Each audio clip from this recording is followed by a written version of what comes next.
In a world where insanity reigns supreme and safety pin manufacturers are running out of metal for the diapers of the leftists, it's comforting to know an ancient, fat, long-haired, bearded reprobate has your mind in mind. Ladies and gentlemen, boys and girls, children of all ages, broadcasting behind enemy lines in occupied California, and despite every attempt by the SHR Media Network to revoke his shameless contract, we return to the bloviating Zeppelin's Berserk Bobcat Saloon. I have come here to chew bubblegum and kick ass, and I'm all out of bubblegum.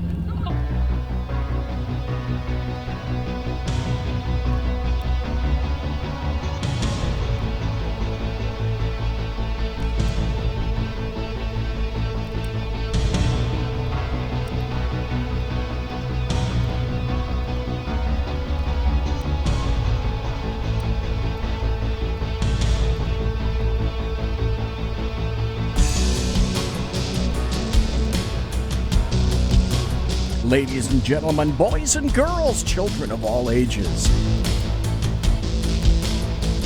welcome to the bloviating Zeppelin's Berserk Bobcat Saloon radio show, live and direct from the sumptuous and palatial SHR Media Studios. Look all around you. This is the epitome of sumptuosity and palatialness. Can't you tell? You got a belly up to the bar. We've kept your seat, and it's great to see you back. Tonight, Dink is going to be your bartender.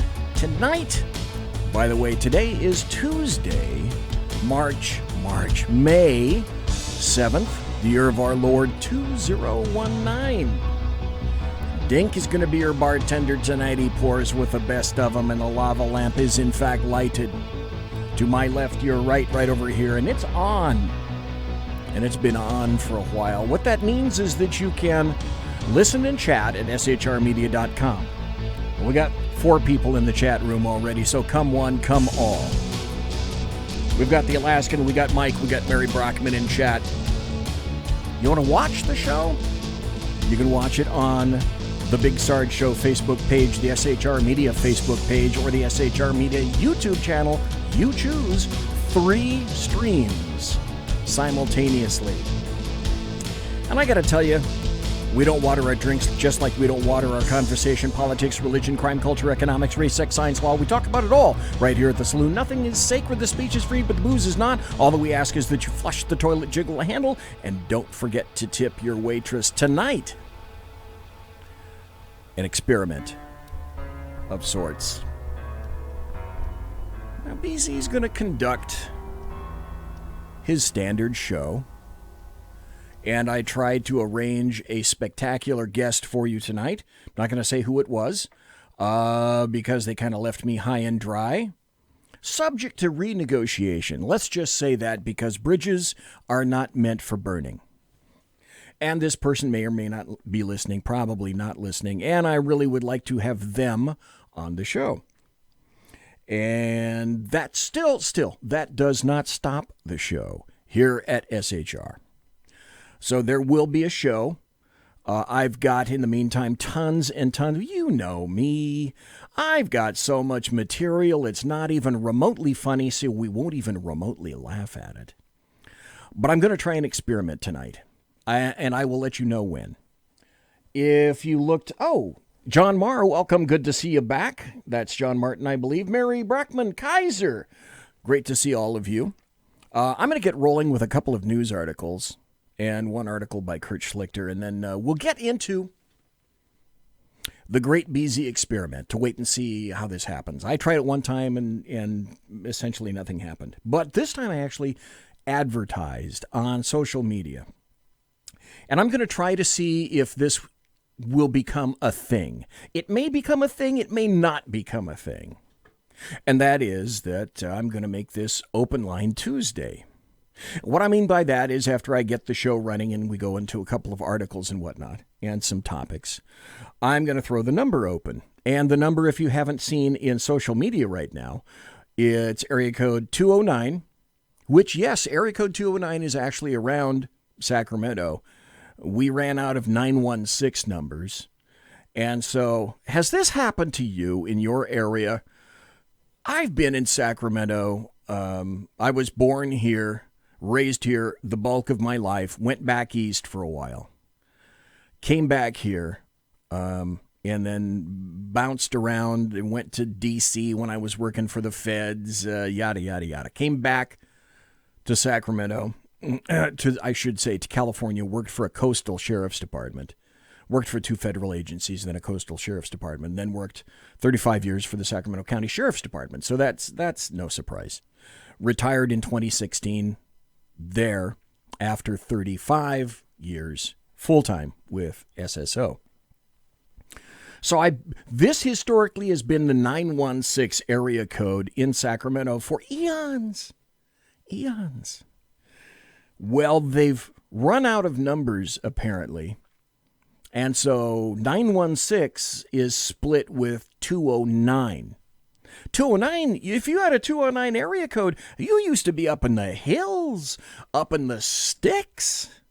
So I'm asking if this has happened to you now. Now, if I want to call a number across the street from my wife's house, and she lives in Ghetto Central, most every fucking buddy there is on probation or searchable parole, one of the two. Which is why I call it Ghetto Central. But let's say theoretically, I wanted to call somebody across the street. I just didn't feel like walking across the street at the time.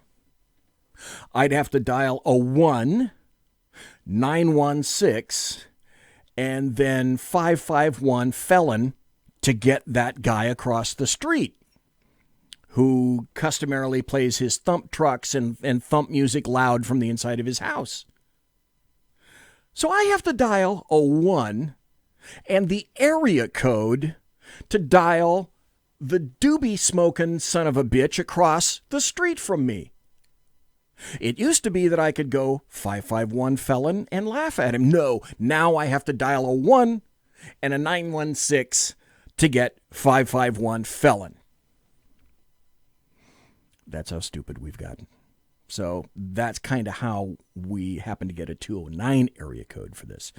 If you haven't looked it up in social media, the number is 209-284-3210. Let me confirm that. Yeah, 209-284-3210. And I'll let you know when I'll be accepting calls and whatnot. So this is completely experimental.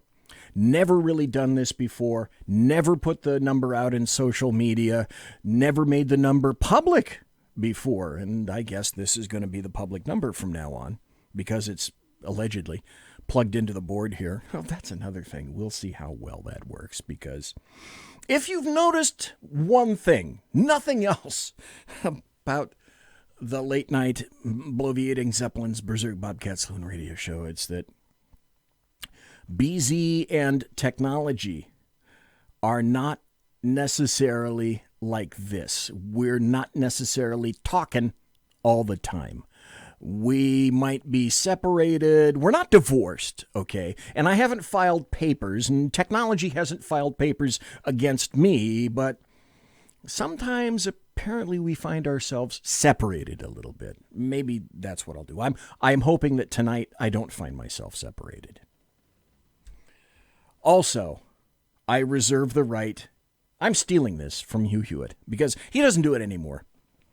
But whoever you are, if you're making a really stupid point, or if I look at chat and the people in chat are going, man, this person's a goober, I may ask you to hang up on yourself.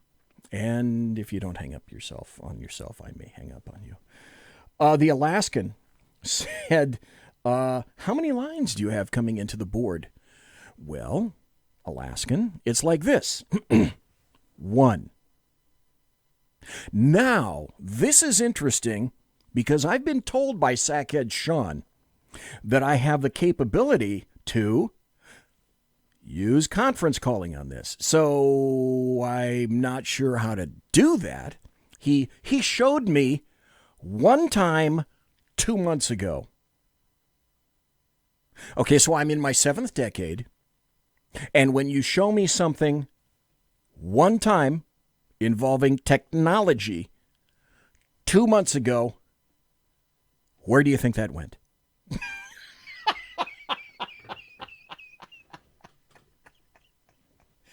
Yeah.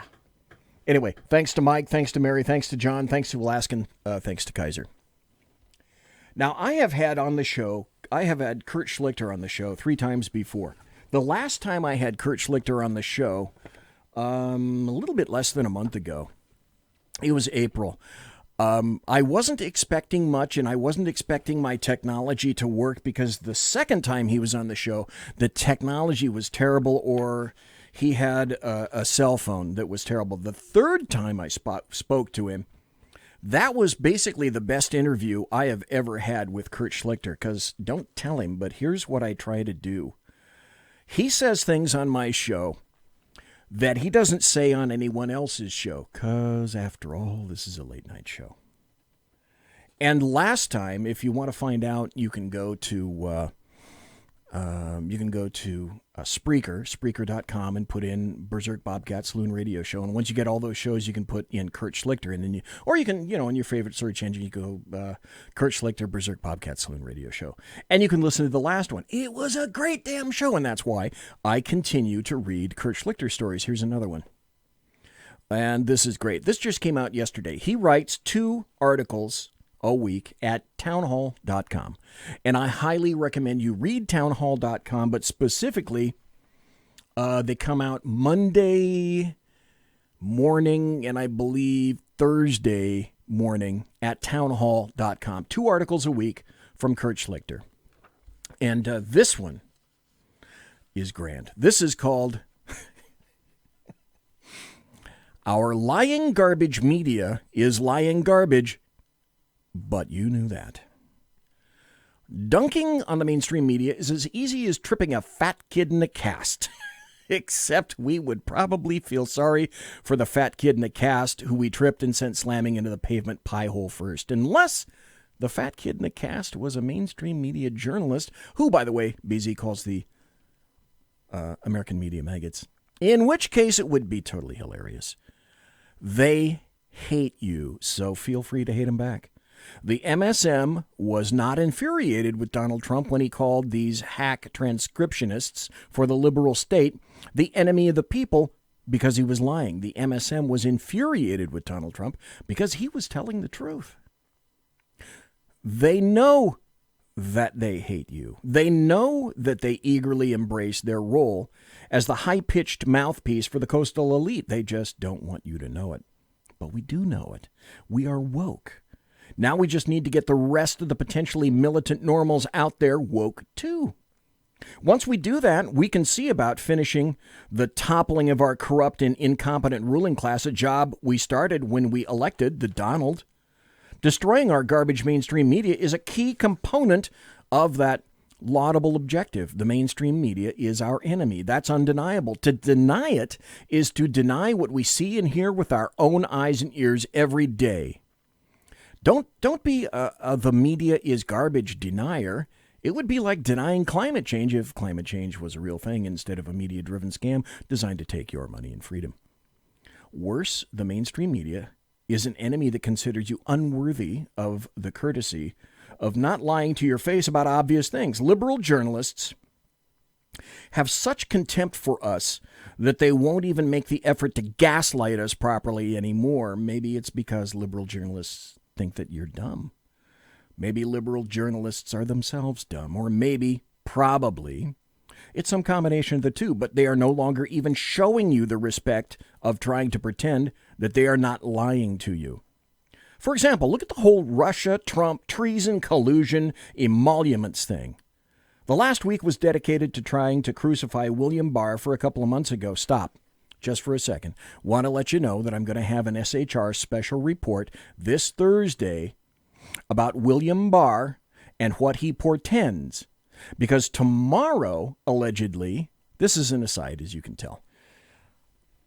Tomorrow, allegedly, Jerry the Hutt Nadler is going to come out with a contempt citation for William Barr for failing to appear so that he can be crucified by lesser beings and not by the people in the Senate or the Congress.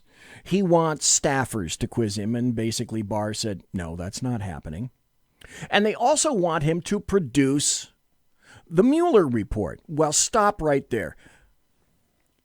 We're talking about a Kurt Schlichter article about the American media maggots who lie to you every day. What they are not telling you what they're not telling, I should tell you, is this. The Mueller report, unredacted, is available in a SCIF somewhere in D.C.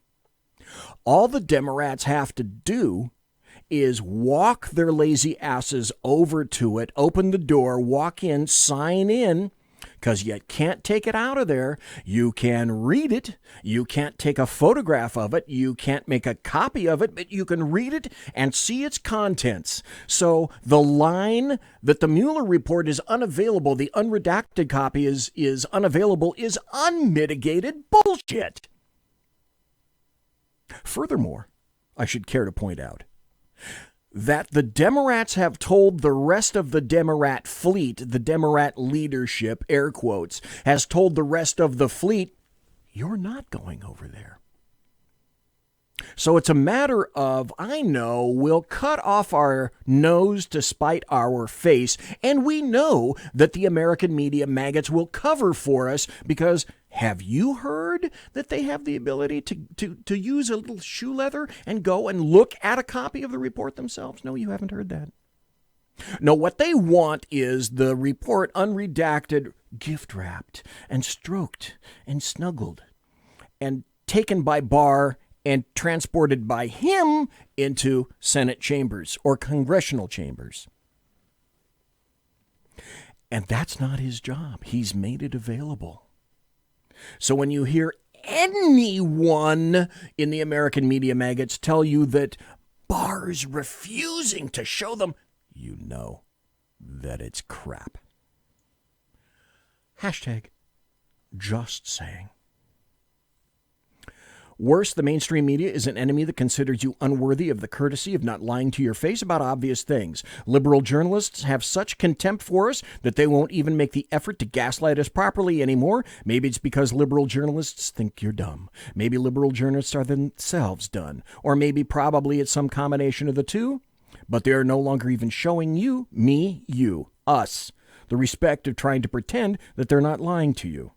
Look at the whole Russia, Trump, treason, collusion, emoluments thing. The last week was dedicated to trying to crucify William Barr, which is why I had that rant just for a moment, for a couple of months, offering a summary of a report that has actually been released that was factually 100% accurate, but was allegedly not aggressively hostile enough to the victim of the witch hunt that the report expressly cleared. That was a thing. Except with a media that was not composed of human dumpster fires, it would never have been a thing.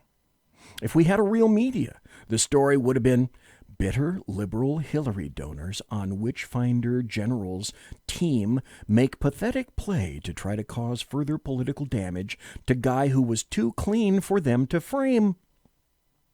Imagine that.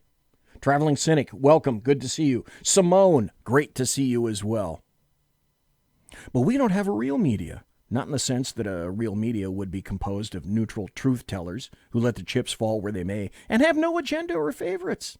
What we have are hacks, many of them ex-staffers for the same liberal Democrats they are covering for. Imagine what a real media would do faced with overwhelming evidence that the previous administration used the FBI, the CIA, and the NSA to spy on the other party's political campaign. Yeah, they might be a tiny bit interested in unraveling a scandal that comparatively makes Watergate look like pulling a tag off a mattress. But no, not only are they actively not curious about this almost unbelievable outrage, but they are actively attempting to cover it up on behalf of their liberal masters.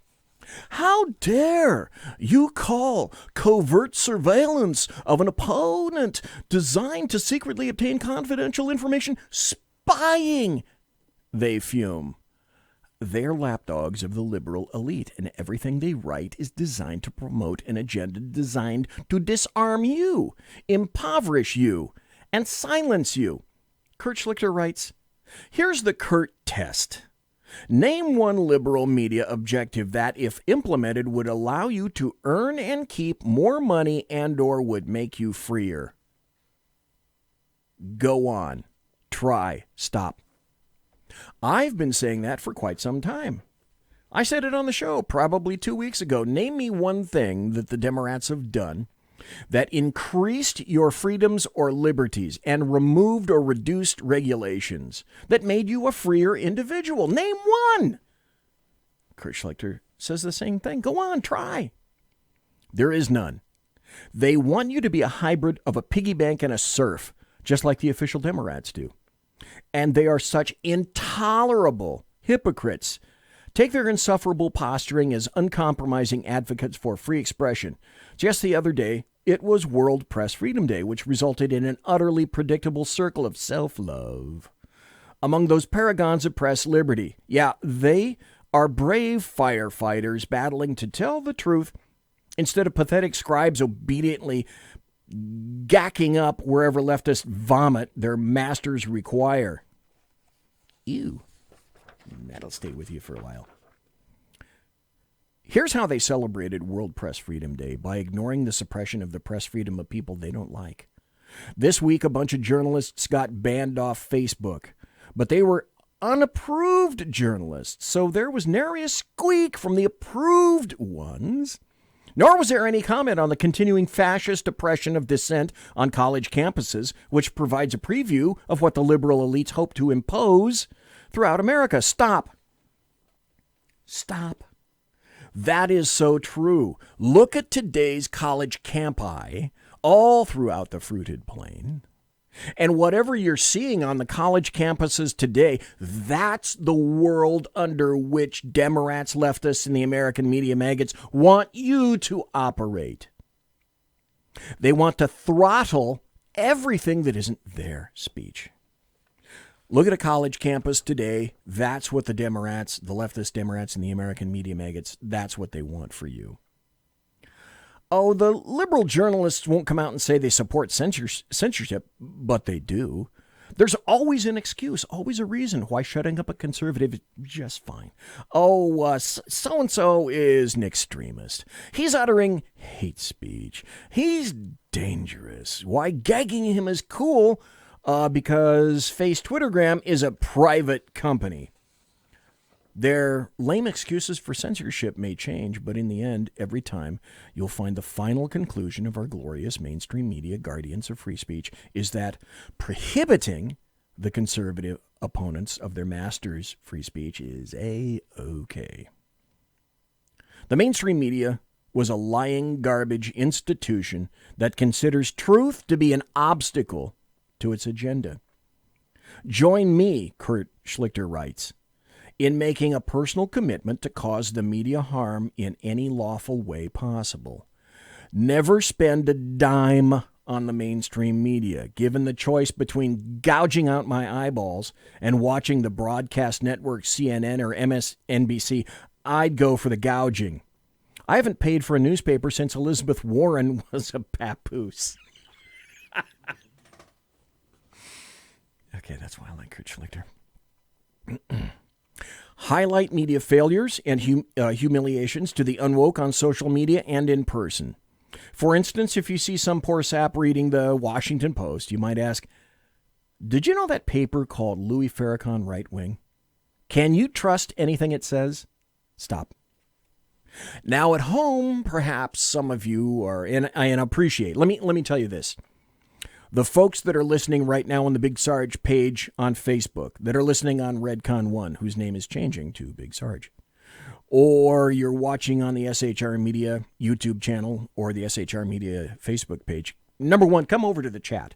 I want everybody to come on over to the chat over at shrmedia.com. That's the only chat room that I look at. There's 10 people there right now. Come on, flood it.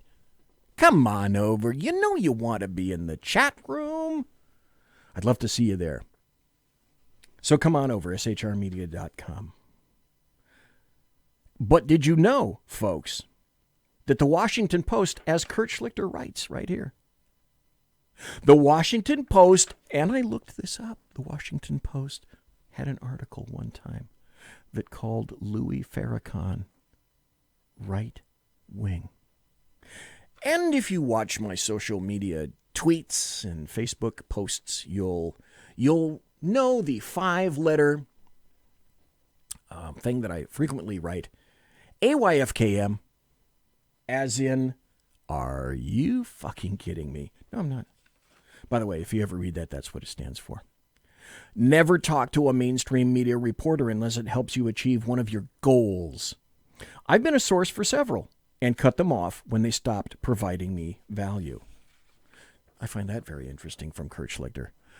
Also, they get really fussy when you tell them, oh, I have some really juicy info on that, but I'm not going to tell you because you suck. Feel free to prank the mainstream media in order to humiliate it publicly and help it lose even more credibility. Most liberal journalists are kind of dumb and easy to fool into writing something stupid. It's hilarious. You owe them nothing, not your attention or your respect. The mainstream media is a garbage institution serving a garbage ruling class. It's your duty to fight the power by tripping it like a fat kid in a cast.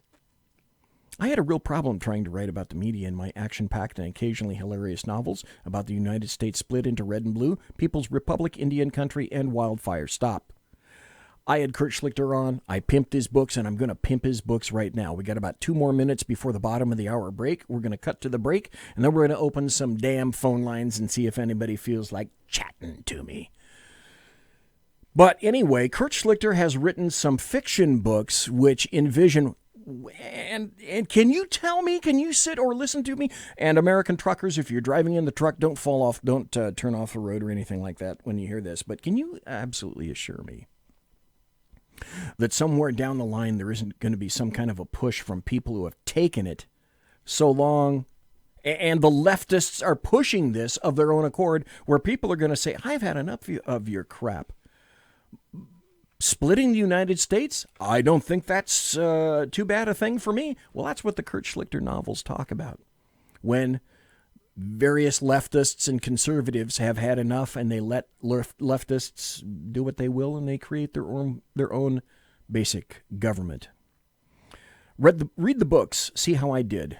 The pack of losers at that sad website that replaced what used to be the failed Weekly Standard hailed those books as appalling. So Kurt Schlichter writes, so that's why I know that you're going to love him. Well, I love him too, and I don't mind pimping his books, and no, I don't get any money for doing it. By the way, let me make this statement as well. If you go to my website, which has been up to since 2004, you're not going to see any ads on my website. I don't take ads. I've been asked to have ads on my website, and I refuse. There's another thing. We take ads here, but we're very careful in what we take. And essentially, we've only taken one, and that's because we believe in it. And did we profit? Actually, no, we didn't. So, these shows, are they monetized? Is there a paywall or a firewall to listen to the show or watch the show? No, there isn't, and there will never be. Because I'm retired. And if there's something that I respect is when I get your time, when I'm looking at chat and I've got when I've got over 10 people in the chat room right now, and it's late ass at night, it's 8:30 p.m. right now on the left coast, and that means it's 11:30 p.m. on the east coast, and I have anybody listening to me at all? Much less listening to me in podcasts. That's where I get a lot of my listeners. I have to tell you, I am a graced son of a bitch right here. I am grateful that anyone and everyone is listening to me, or that you choose to listen to me at all, because life is assailing you from all fronts all the time. So if there's somebody that's grateful that you're here, oh my God, is it ever me? Because you could be doing so many other things, and that you're here, I say thank you, and God bless you. And we're going to do something that I've never done before when we come back from the break. You're listening to me. It is I, the Bloviating Zeppelin, on BZ's Berserk Bobcat Saloon radio show, live and direct, where I am broadcasting behind enemy lines in occupied California. Conservative media done right. You're listening to the SHR Media Network. Hey, this is Michael Wright. And I'm Shannon Wright. Join us for The Right Way with Shannon and Mike, Monday through Thursday from 7 to 9 a.m. right here on SHR Media. Why are they joining us? For fun things like sports, politics. Oh, maybe some news and entertainment? And all kinds of other things. Money and recipes and events, all kinds of stuff. Yeah, so join us Monday through Thursday, 7 to 9 a.m. here on shrmedia.com.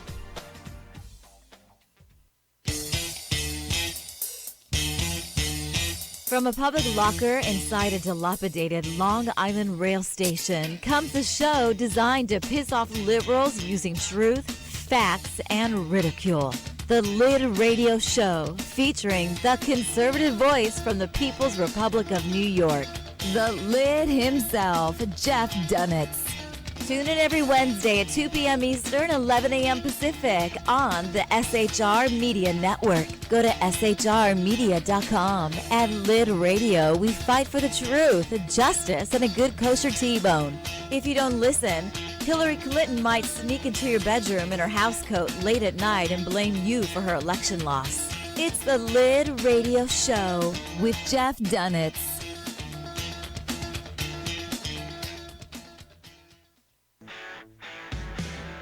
Hey girls, Carry Girl Gear is here. More and more women every day are concealed carrying, participating in competitive shooting, and getting firearms training. It's not a boys' club anymore, and we don't have to shop in their stores anymore either. Finally, a cool and unique clothing line just for women. Dope tees and hats for the patriotic concealed carry and 2A girl. So what are you waiting for?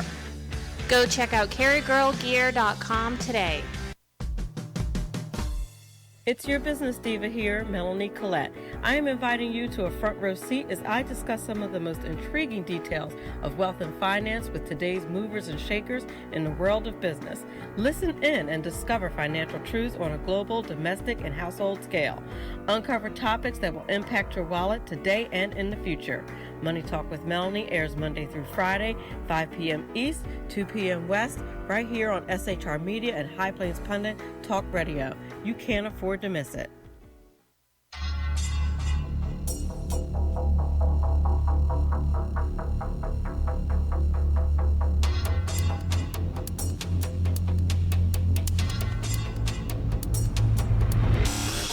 The new show on the SHR Media Network, Sackheads Against Tyranny. On shrmedia.com. Go there quick like a bunny, 11 p.m. Eastern, 8 p.m. Pacific, every Wednesday.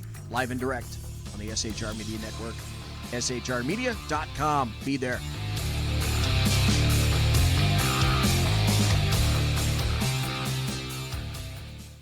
For 50 years, I've seen the American people blinded by corrupt politicians, a lapdog media, and deceptive Islam.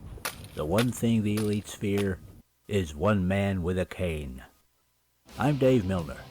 Join me through Spreaker, iTunes, and SoundCloud, through SHR Media and the Western Free Radio Network, for half a century of experienced perspective on political and social issues, weekly on The Unpleasant Blind Guy.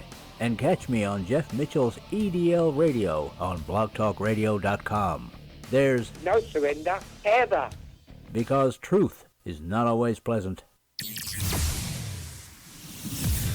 Broadcasting behind enemy lines in occupied California, a mere 2 miles from the state capital, the bloviating Zeppelin's Berserk Bobcat Saloon radio show can be heard every Tuesday and Thursday night at 8 p.m. Pacific and 11 p.m. Eastern, only on the SHR Media Network. Go to shrmedia.com to listen. You can also watch on the SHR Media Facebook page and the SHR Media YouTube channel. No goldfish were abused in the making of this ad. Conservative media done right. You're listening to the SHR Media Network. Ladies and gentlemen, boys and girls, children of all ages, boy, do I have a massive apology to make to you. It's about chat roll.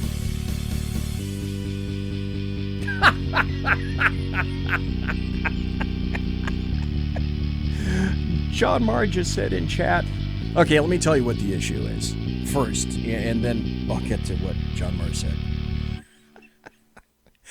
Okay, specifically, I bought a different type of chat roll because the SHR chat roll was such that we could only have 9 or 10 people in chat. So I told Sackhead Sean a couple of months ago, 3 or 4 or 5 months ago, I said, hey, whatever it is that chat roll wants to open it up to 100 people in chat, let's go ahead and do that. And so I was paying chat roll to give us the 100 chat open version, which apparently has somehow tanked. So there I was telling everybody, hey, come into chat at shrmedia.com. So I'm looking at it right there. And on my admin board, it says down at the bottom, it says 9 online full. What? Wait, no. I paid for 100 people to come into the chat room. And now chat roll is telling me, BZ, no, that's not going to happen. There's 10 people totally in chat. So I apologize. I'm going to have to go find out what screwed up, and I feel like such a moron from saying, hey, come into chat room, shrmedia.com. 10 people in the chat room, and then it's full. So I apologize. What a major moron that makes me, yeah. The Alaskan says, Simone says, okay, quit saving seats for people, let more people in. And then Traveling Cynic says, I fit right in with you as a 2XL. Well, I am not a 2XL. Traveling Cynic, thanks for thinking that. And Alaskan says, if 9 people fit up the saloon, then you're not going to be in business long. Yeah, you're right, which is why I am very concerned. And Simone says, BZ, open your chat room. The fire marshal won't care until you get 50 people in here. Actually, I should, according to what chat roll told me, I should be able to get 100 people in here, right? And Traveling Cynic says, yeah, chat roll says, up yours, baby. Okay. Have I got some more stuff for you? I can do a couple of things. Let me start this way, because I've got another couple of articles that I'd like to show you, or I'd like to read for you. This one is from Peggy Noonan, who is known as a journalista in Washington, and she leans mostly left. Occasionally, she'll squeak over to the middle, not with any great frequency, mind you. And I want to read you this article and then get your opinion. She wrote how Trump lost half of Washington. He may have done that. And then this is another one from Michael Knowles, who wrote, Trump did obstruct. He obstructed the Democrat attempt to overturn the 2016 election with a coup. And then there's another one. I don't think I'm going to get to this tonight because this is really long. It's by David Friedlander. And the reason I wanted to get to this tonight is because it proves for a fact, listen, if you think the Democrats have gone left, this article, when I get to it, it might be next Thursday, is saying, and now you can see, this article came out in February 4th, and I was trying to get to it all this time. Since February 4th, I've seen this article come to fruition. And what it's saying essentially is there's going to be a war in the party, in the Democrat Party. Well, stop. You can see that right now. That is absolutely the truth. But while we do this, I thought, let's, I told you that I was going to do this. And I had some that I went into last Thursday. But for right now, let's start with this. It's time for happy stories and good times. Here's a story. It says, Ninth Circuit mulls Trump White House policy of returning asylum seekers to Mexico temporarily. And this came off of Fox News. Another Trump administration immigration control effort went before the critical eye of the Ninth Circuit Court of Appeals on Wednesday and appears likely to suffer a similar fate as previous government programs that the court's judges have struck down.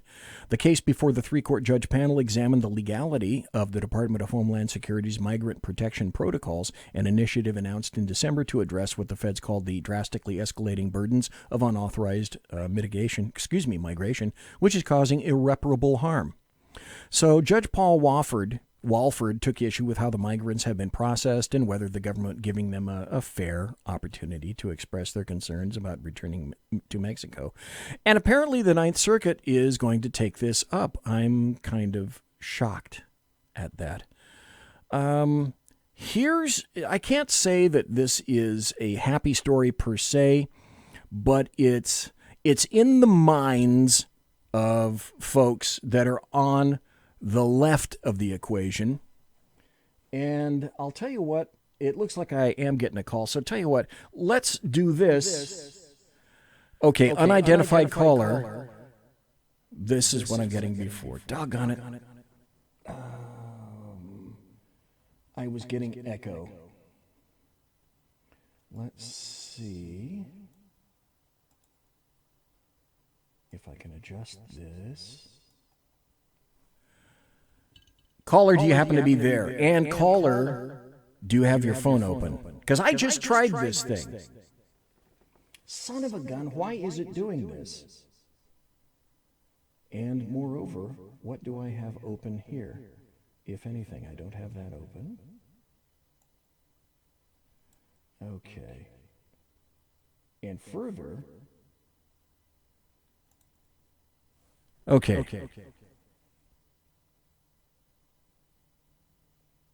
Caller, why can't I hear you? Mr. Bartender. Okay, this is sad. This is maddening. Hello? I hear you, but I hear an echo. Do I have the Berserk Bobcat? Yes, you do. Kaiser said this is my... I cannot hear you. You cannot hear me. If you can hear me, I cannot hear you. Okay. This is maddening. This is the same thing that happened last time. I had... okay, let me hang up. Okay, the call is ended. It's that pot. It's the PC USB. Okay. Okay, tell you what. One more caller. Give me a call. Otherwise, I'm going to have to go straight to what I was going to do. Because I thought I had this fixed. I had Sackhead Sean here in the studio who gave me a call. And everything was working fine. I had it running through this channel. Heavy sigh. Yeah, John says it looks like it's calling from his shower phone. It's in full echo. Yeah, I'm so unhappy when this happens. Okay, let's try another one just for the hell of it. How about now? Hello? God dang it. Okay, I still don't know what is going on in this thing. Okay. We got some echoing in the program. I know, it's terrible. Okay. Son of a gun, I'm not going to be able to do this tonight. I'm going to have Sackhead Sean try to figure this out again. Okay. All right, thanks, folks. You bet. This is basically unlistenable, and I'm going to have to keep going. This is ever so maddening because I had it all set up. I went through the telephone system. Tell you what, let me ask you this, folks. Let me give it one more try. For anybody that's on Facebook, I'm on Facebook. If you're on Facebook, and by the way, you can find me on Facebook at Biff, B-I-F-F, Zeppa, Z-E-P-P-E. Or you can find me on Facebook at Bloviating Zeppelin. Either one. If you're on Facebook, hit me with a Facebook call because this number, the 209 area code, that ain't working. And I thought we had this all solved, and apparently we don't. And because of that, I mean, I can try some other numbers here. Let me try this one.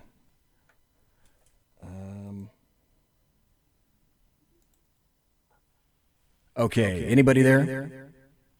Yeah, you're echoing, but this is Kaiser, but I'm wearing headphones with them into my phone. Okay. And So there should be no echo. If people are saying there's echo, then that's on your end. I think it is, though, brother. Well, I was afraid of that. Okay, Yeah. we're going to have to figure this out. Okay, All right, thanks, no Kaiser. problem, brother. Okay. Like I say, folks, if you are on Facebook and you can hit me with a Facebook call, go ahead. Yeah, it's still unlistenable. Thank God John Martin says it's still entertaining, though. I appreciate it. Thank you very much. So if you're on Facebook, you can go ahead and hit me with a Facebook call. And I still have a ton of stories for tonight. Let me ask you this, and see if you agree with this. This is by a guy named Ed Kilgore. It's from NewYorkMag.com. Oh, okay. Here we go.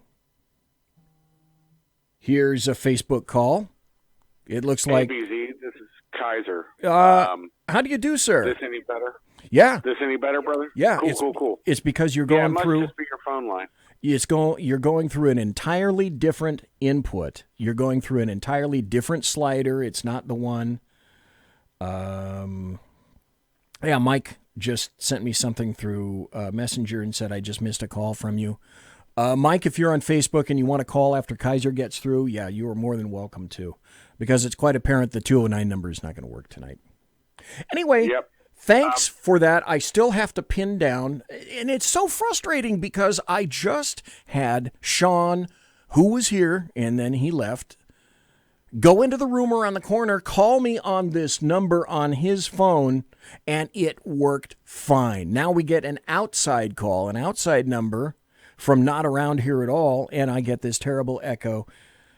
Heavy sigh. Well, it could very well be that you didn't have YouTube and Facebook open at the same time also, so it could be within that whole the mixer.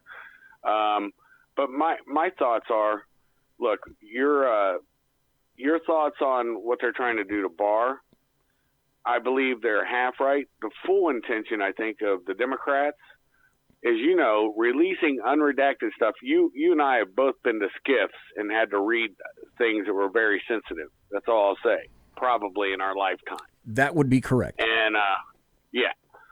And the thing about it is, if he takes it in there, first thing the Democrats will do is leak it. Once they leak it, yes, because that's why he's taking it. Yes. Here's where I go. That's why Barr doesn't want to bring it into the Senate or the Congress, is because when a copy gets into the hands of anybody else, slightly redacted or not, Kaiser is absolutely right. They will leak the shit out of that document. Correct. And it's the only things that are being held back are grand jury testimony of people that have not even been brought to trial. Nothing's happened with it, and that is freedom. FOIA doesn't even get that. If you FOIA somebody, you're not going to get all that information. No, you still get or redactions. Something. Yeah, you're going to get redactions out the wazoo. But he would have a complete SCIF, clean copy that, unless the president declassified, even if the president declassifies it, he's now done something against the courts. And then he can be disbarred. He can be impeached easily and kicked out. And then you also have grounds, if the president unredacted it, that you would have impeachment on a president. It's a complete trap. And he should not go. He doesn't have to go. There was an article, I think I shared it with you. Why can't I? He's got a real odd name, but he released, he wrote a letter to DOJ and to the president saying, look, under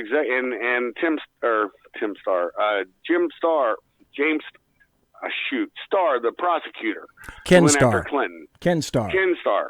Yeah, he was on, and he said the same thing. He's like, look, he's complied as much as anybody can.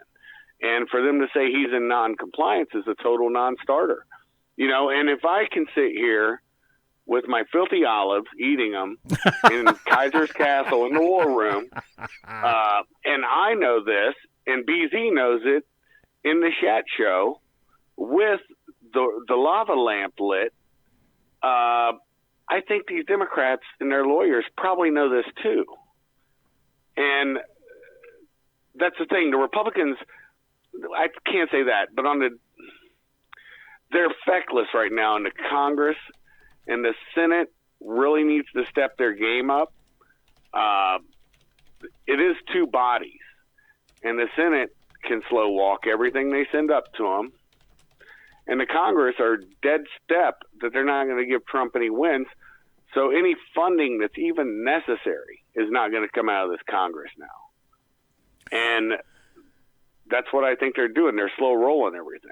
Do you not find it absolutely maddening, however, that the thrust of what the Democrats are doing is completely 100% detrimental to the citizens of the United States, and yet despite that, they have no qualms whatsoever with kicking your asses to the curb, the American taxpayer, as in what's good for you, the American taxpayer and the American citizen, doesn't mean cat shit to them because they would rather politic their way into the White House or the takeover of Congress, and people that get in their way, the rest of the people of the United States, well, you all can go to hell. Well, the thing about it is that the Democrats are the true elitist. They have had, since the 60s, to paint, well, even before then, the Republicans as being nothing but, robber barons and this, that, and the other. But there has been a sea change. And with Trump, there was even more of a sea change. I'm shocked the Republicans even backed him, to be quite honest, because he's also rustling them. When you brought up Peggy Noonan and the other person, they are strictly elitist. And here's the thing: you or I commit a crime. Do you not think that they would go to the nth degree, spend the most amount of money to prove it, even if it's not a crime? They would say that it's a crime somehow if they wanted us. And yet you have Hillary Clinton, complete pass, Eric Holder for Gunwalker, for Fast and Furious, and all the other programs. Look, this didn't just start under Obama. At least in 2006 when it started, I'm talking Gunwalker now. When that whole fiasco started, at least the Bush administration was watching it and trying to track that crap. And when it finally was exposed in 2012 because of the death of Brian Terry, here's what happened. Holder was never held to account. Yes. Same thing for Lois Lerner. Yes. For the IRS, denying 501c3 status to Tea Party activists. And that's what destroyed the Tea Party. So there's not a move they do. Look, I started out basically a Marxist in my youth as a dummy until I saw the Berlin Wall. And I've been a Democrat. The only Democrat I've ever seen worth voting for in my lifetime, and he lived outside my district, so I never even got to vote for him, was James Traficant. And because he railed every day against Bill Clinton, the Democrats threw him under. And he went to prison over a minor ethics violation, having some staffers help him paint his barn. That's ridiculous. Yeah. But that's really how the nexus of that. No, you're absolutely correct. What you said about the IRS just wasn't some kind of specious bong water crap. Specious bong water, doesn't that kind of sounds like a garage band, doesn't it? It does, man. Let's start that band. Specious bong water. Okay, I like that. Court documents showed it. Okay, in a 27-month span, over 300 conservative groups were targeted, and not one of them in the Obama administration under Lois Lerner. Now, she was not the complete director. She was the director of exempt organizations. But not one of those 300 were able to acquire tax-exempt status. Kaiser, can you tell me why? Yeah, the political methodology wasn't what they wanted to have get that tax-exempt status. Yes. I think they threw a couple non-really lefty things in that mix to try to justify it towards the end. But she didn't have to surrender any records. we've still not seen anything from Hillary's acid washed, cell phones destroyed, anything, and the FBI has never even had a chance to analyze it. No. So this is the thing that really gripes my soul. Look, you and I both have known in the past decent FBI agents that were in the field, right? Oh, hell yeah. But here's the problem. You've also seen how the corporatocracy of the bureaucracy is, and the SES is the deep state. That is the swamp. I've said this on my show numerous times. I think I've even said it on your show. Okay, stop for a second. Tell everybody what the SES is, because a lot of people do not know. It's a level of pay grades. You have GS, 1800 series, 1811 for investigator, and then you get into SES, Special Executive Service. People with master's degrees or doctorates, that's the directors, the directorships.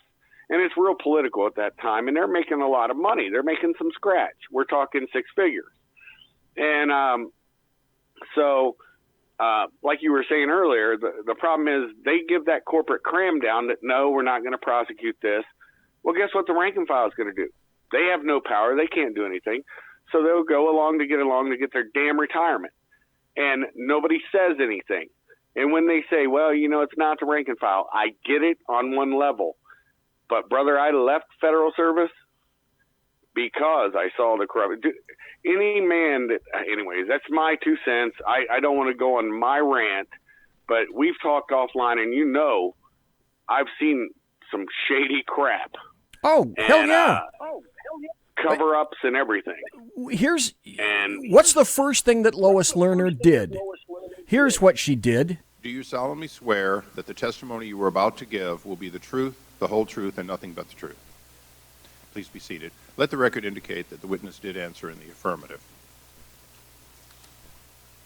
My counsel has advised me that I have not waived my constitutional rights under the Fifth Amendment, and on his advice, I will decline to answer any question on the subject matter of this hearing. So that's what you got out of an SES, is it not, Kaiser? Oh, yeah, and it's even funnier than that. That lawyer, her counsel, that's paid for by the government. Oh, that's paid hell yes. For the director. That's the director's lawyer.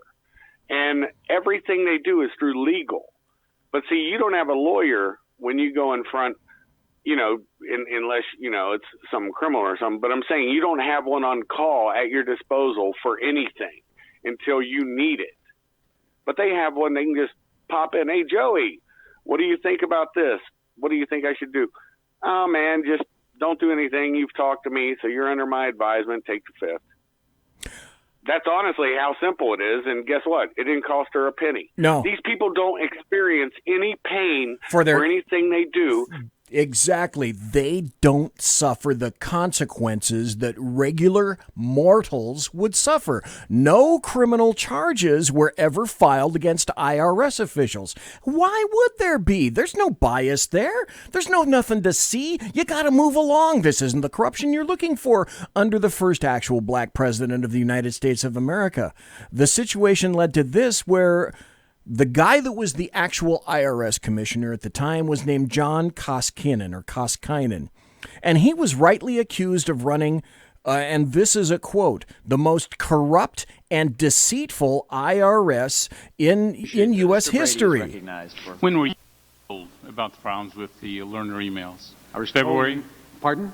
In February, I was told that they had discovered there was an issue with her email. In February? In February. Yeah, this is Koskinen. Why did you choose to withhold that information from this congressional investigation? I had no intention of withholding that information. As I've stated, our plan was to investigate and find out what the details were. At that point, we did not know whether there had been a crash that had affected her emails or not. Right. Okay, stop just there for a second. I'm going to have to go to a break. I got about 0 seconds left. Kaiser Schuff, very briefly. In conclusion, and if nobody else calls in, then you can call back. But do you believe this guy? Do you believe John Koskinen had no idea during this era that Lois Lerner was making sure that 501c3 conservative groups were not being approved? No, that's as ridiculous. Look, they worked for Treasury. Even the head of Treasury, it's corporate cram down, knew about this. Yes. And that's the other thing. the ATF, when they brought that into DOJ, and this will be my final word, DOJ got dirty because of how dirty the ATF has been. Their series of abuses have come ever since the NFA was first enacted. And the Gunwalker was the culmination. And if you don't think that crap is still going on, folks, wake up. That's my 2 cents, brother. All right. Thanks. I appreciate that, sir. May have you call back. Folks, like I said, if you hit me or you're on Messenger with me on Facebook, on either one of the two areas, the two sites that I've had, hit me on Facebook. Otherwise, I can see right now that this situation isn't working. I think I have. I'm going to hold on to my. Well, no, I got to do this. Okay, we're going to hit a break. Then I'm going to try to explain the systems that you have here. Not that you particularly care. But I'm going to ask you guys in chat and you folks that are listening, if I move to this kind of a system, would you bother to call in? And you're probably thinking to yourself, BZ, what the hell? I don't get what you're saying. Yeah, you will when we come back after this. Conservative media done right. You're listening to the SHR Media Network. Hey, this is Michael Wright. And I'm Shannon Wright. Join us for The Right Way with Shannon and Mike, Monday through Thursday from 7 to 9 a.m. right here on SHR Media. Why are they joining us? For fun things like sports, politics. Oh, maybe some news and entertainment? And all kinds of other things. Money and recipes and events, all kinds of stuff. Yeah, so join us Monday through Thursday, 7 to 9 a.m. here on shrmedia.com.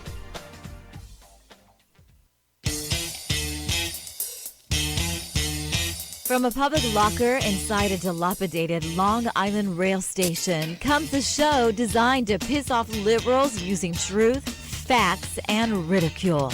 The Lid Radio Show, featuring the conservative voice from the People's Republic of New York, the Lid himself, Jeff Dunitz. Tune in every Wednesday at 2 p.m. Eastern, 11 a.m. Pacific on the SHR Media Network. Go to shrmedia.com.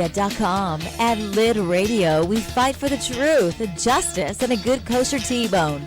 If you don't listen, Hillary Clinton might sneak into your bedroom in her housecoat late at night and blame you for her election loss. It's the Lid Radio Show with Jeff Dunitz.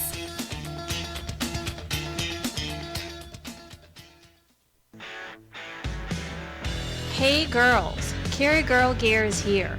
More and more women every day are concealed carrying, participating in competitive shooting, and getting firearms training. It's not a boys club anymore, and we don't have to shop in their stores anymore either. Finally, a cool and unique clothing line just for women. Dope tees and hats for the patriotic concealed carry and 2A girl. So what are you waiting for? Go check out carrygirlgear.com today. It's your business diva here, Melanie Collette. I am inviting you to a front row seat as I discuss some of the most intriguing details of wealth and finance with today's movers and shakers in the world of business. Listen in and discover financial truths on a global, domestic, and household scale. Uncover topics that will impact your wallet today and in the future. Money Talk with Melanie airs Monday through Friday, 5 p.m. East, 2 p.m. West, right here on SHR Media and High Plains Pundit Talk Radio. You can't afford to miss it.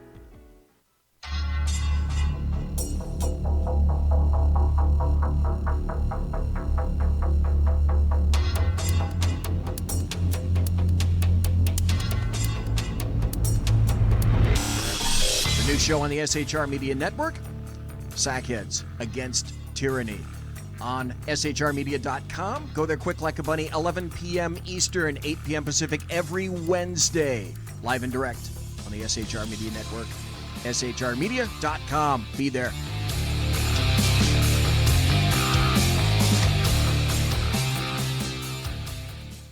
For 50 years, I've seen the American people blinded by corrupt politicians, a lapdog media, and deceptive Islam.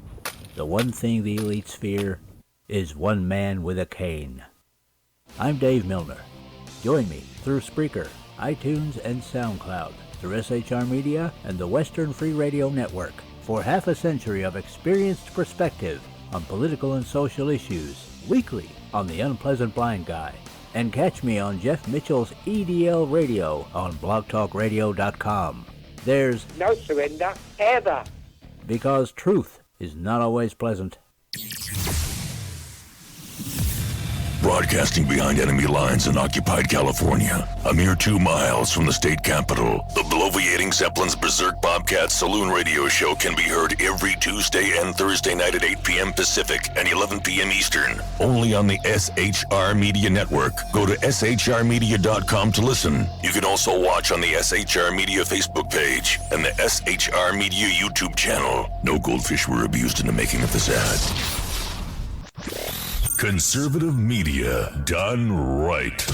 You're listening to the SHR Media Network. Ladies and gentlemen, boys and girls, children of all ages, thanks for giving me a chance tonight.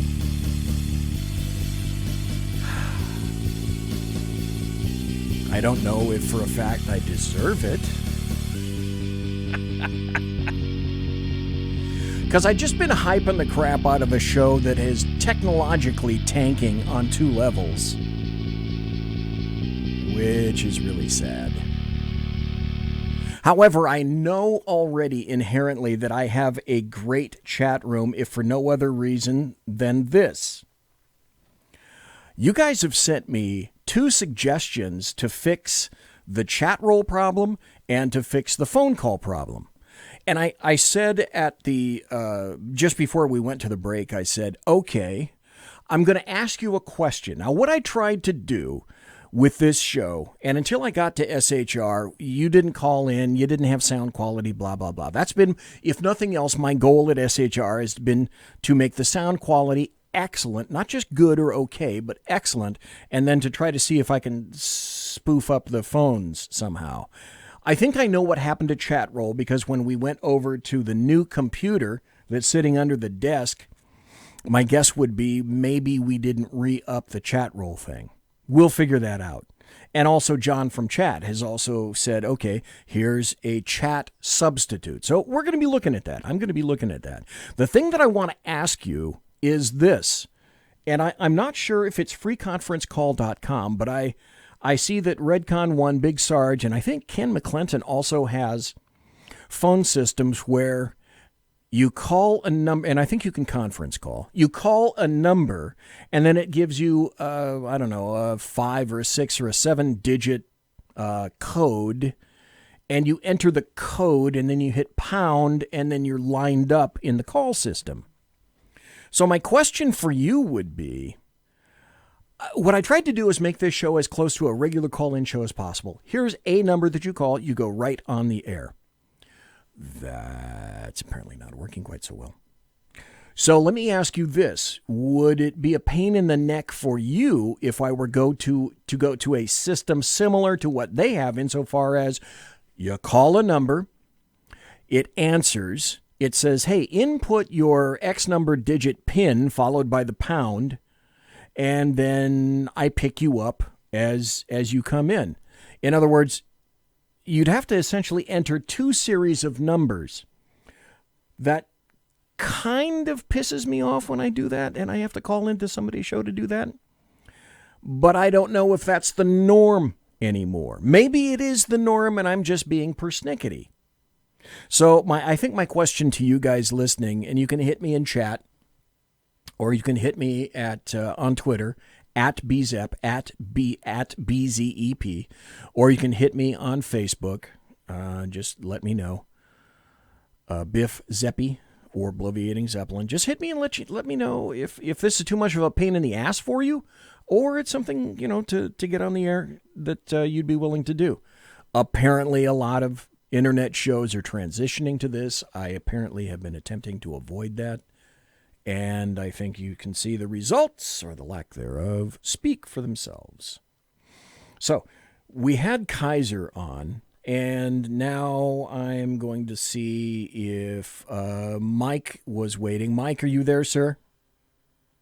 I am here, BZ. Okay, Mike, what do you got, sir? First off, I have a question. Next time you have Kurt on there, I read his article, the one that you read at the beginning of the show. Okay. And at the end of the article, he flat out said that he finds it hard writing the media in his books, writing for the media books. Now, my question is, why would he find it hard? But I guess a simple answer for me would be probably he's an honest guy and they're liars. Well, yeah, there is that, and the other thing is, Kurt makes money off the media. Yeah, he's an attorney, and yeah, he takes care of his own practice. He's down in Southern California, and he's got a bunch of jobs. He's an attorney. He writes. I think he may still be active in the Army Reserve. I'm not sure. I think he's retired, but he's also involved in a bunch of Army things that go on. So he's an active guy, but the honest answer is he still makes some sway. I can't say that he necessarily makes coin off of it, because when you appear on, I don't know, if you appear on CNN or if you appear on Fox News, I don't believe that those are compensated unless you're an actual compensated and a frequent and a regular guest on these shows. Then yeah, I would guess that you're compensated. The other thing is, I've noticed that Kurt Schlichter is becoming more of an alternative host on the Hugh Hewitt show. Hugh Hewitt starts at 6 a.m. on the Eastern Seaboard and 3 a.m. on the left coast, which is why I no longer listen to him. But he's got a love-hate relationship with the media. He'll be on certain media outlets, but other media outlets have cast him to the wind, so to speak. I think he's already said quite plainly he'll never be on CNN anymore because they've made such a cock-up of his appearances. And I don't believe that he's going to be on MSNBC anymore, ever again. So I know he knows from whence he speaks and writes, but he'll always have a certain percentile of a hook into the media, just not the standard media that a lot of people in America are used to hearing. I mean, how many people really go to townhall.com? I like his stuff because I'm inclined in that fashion. Alaskan says, damn Messenger won't let me call from my browser. Chat. Oh, okay. Sorry about that. John, you have my email. Oh, yeah. John, you have my email. You can send me other options in email. Townhall.com. Oh, townhall.com is great stuff. There are a lot of great writers there. I get him there. I get Derek Hunter there. I get, a bunch of good writers are over there, and that's really good stuff, I use my site. I have a website. I use my site as basically an aggregator for a lot of different things, So that's what I use for my site. But hey, one other thing before I let you go. Yes, sir. You're probably it's probably somewhere down in your site, but this is a hilarious story. Some lady showed up 3 times at Langley at the CIA, and she asked for guess what agent she asked for at the CIA headquarters. The U.S. Postal Service. No, she asked for Agent Penis. No. Yes. Well, I bet she didn't get him, did she? I bet she didn't get him. Well, I heard this on another show, and it was hilarious when that guy said it. And I'm guessing if you do some research, this would be something fun to talk with Clint about tomorrow. If Clint doesn't have a consult tomorrow, if we don't know what that is, right? Well, yeah, I'll have to wait and see what happens to Clint. What do you think would prompt some just unknown lady to go over to CIA headquarters and ask for that guy? Number 1, she's a psycho. Number 2, she's a psycho. Number 3, she's a psycho. Number 4, all of the above, she's a psycho. Here's the other thing about the FBI that you guys probably don't know about. In most FBI offices, there's an actual room where you can go, and it's got a rather thick bulletproof glass in the way, which does extend, by the way, unlike bank teller stations, all the way to the ceiling and all the way to the floor, and a little bit above and a little bit below and a little bit to the side as well. But there's an actual person who, if you go to an FBI office, there's someone to actually speak to you. And I can tell you definitely that that's not the duty that you want as an FBI agent. Sometimes, depending upon the office, there's someone who is a civilian in there. And sometimes, if you're a bad guy, you're up on the list to respond to whoever happens to, they're called walk-ins, whoever happens to walk into your office. And I can tell you from personal experience in that and other venues, walk-ins are a different planet altogether, as you might experience. Yeah. So anyway. Right, and I would probably assume that that's the way it works at the CIA as well. I don't know if they have a walk-in. I don't think it works that way. I think you're not going to probably get in the Dolly Madison gates unless you have a prior appointment, shall we say. I'll just leave it at that. Okay, thanks, Mike, for calling in. Yeah. Okay. Appreciate it, sir. Okay, anybody else who wants to call in Facebook, you are more than welcome. I wish I could tell you how to operate Facebook. You got to be a friend with me, and you have to be on in Messenger, as a matter of fact. I got Sean, who sent me some stuff on Facebook, and he says he's working out, but he's actually talking to me. Maybe he'll get to the show. Let me throw this out for you also, folks, because I'm going to go into an assload of happy stories. I mean an assload of happy stories. And also the article that I promised from Peggy Noonan. But if Sean happens to get here before the show ends, what I'd like is for someone to call in while he's here. He's my tech god. And if he gets here and you guys call, then we can try to figure out what the deal is, because some volume level is up on this board and I haven't been able to locate it or find it. That's basically it. Like I said, it was so long ago. Let me start all over again, because now, again, I'm going to go to... It's time for happy stories and good times. Now, you have to consider the source, folks. This is from NBCNews.com. Jessica Levinson. Supreme Court's census decision could hand control of the Electoral College to Republicans.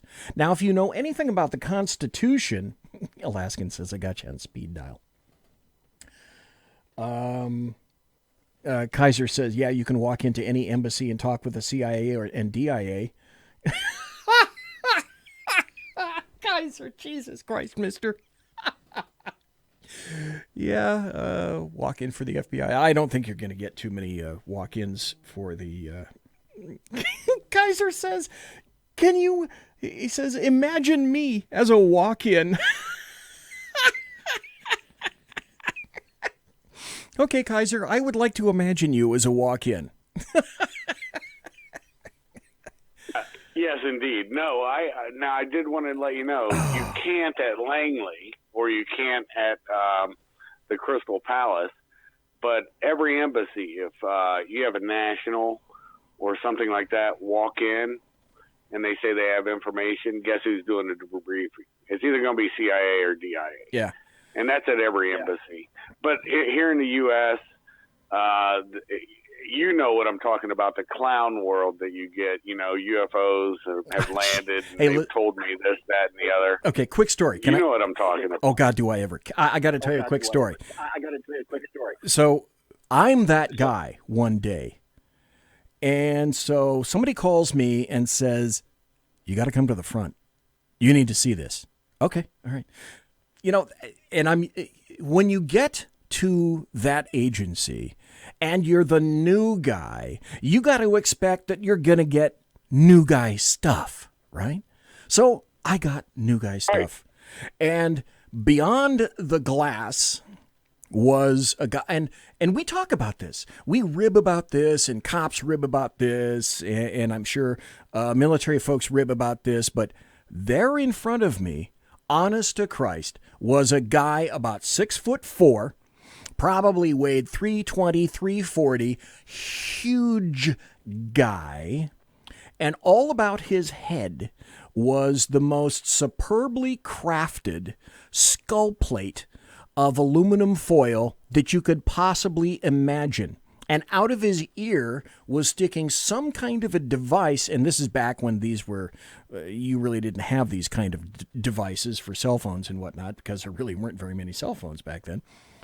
But he had some kind of a allegedly appearing to be a communications device sticking out of his head. And now, there you go. Here's your 6'4" monster who probably was a right tackle for the Green Bay Packers at one point, and now he's gone loon because he's wearing a skull cap. But it was beautiful. The artistry in the skull cap with the aluminum foil was something to behold. But now you're going to have to attempt to conduct some kind of a semi-civilized conversation with this guy. So I'm just saying, it happens. This stuff happens. With a whack-a-loon. Yeah. Now, I will give you two funny stories. One was at the border. Okay. That's all I can say on this. But dude's acting really sketchy, right? And so secondary, of course, and I've got to go through his baggage. But a bro's like, no, dude, I'll carry this out. And he goes, dude, I know why he's acting sketchy. So I go in there. I'm like, what? I'm not going to say what it was. I can tell you it goes into a human body and people use it on each other, I guess, whatever. Don't really want to get too graphic on your program, Big Sarge's program. Thanks. But anyways, it's got, you ever see those leather spikes in the 80s people used to wear around their wrist? Oh, yeah, right. One of those is wrapped around it. That's all I'll say. And, I mean, it fits snugly. That's all. Snugly. I'm really trying to not be graphic. Thank you. Yeah, Thank you. Snugly around that apparatus. And I start laughing, and I go in, and I'm telling him, look, dude, whatever. Anyway, but the funniest one was, I'm not going to tell you the country on this, but I can tell you it was an extremely large black guy who actually did have good information. That's all I'll say. But when he showed up, around both of his ears, he had perfectly tied, or a loop, and they were tampons hanging off of his ears. And oh, please don't I'm tell. Looking at him. Please tell me they were new. Oh yeah, they were. Okay, all right. I don't know about new, but Okay. they weren't used Okay, for the appropriate manner Thank they're you. supposed to be used for. Thank you. Man, I'm looking at this cat, but he's talking articulately. He spoke very good English, and so listen to him seriously. And I go up to the guy, and he goes, "Oh yeah, he gives good information."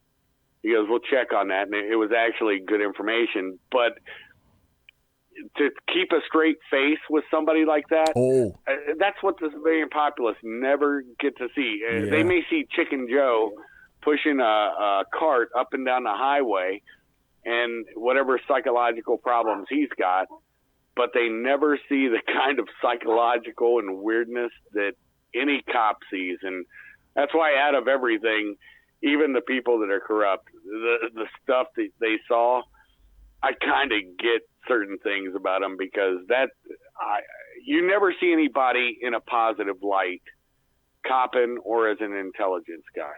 It doesn't happen.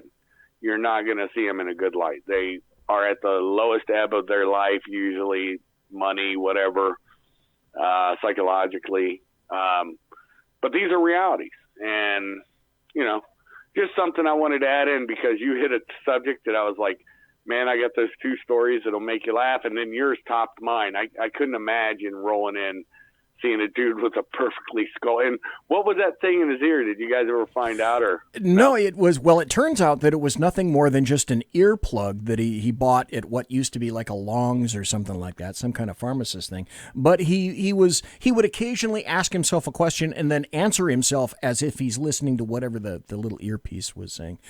One of these days, what I'd like to do before Sean leaves is sit down and have like a 2-hour show of cop stories.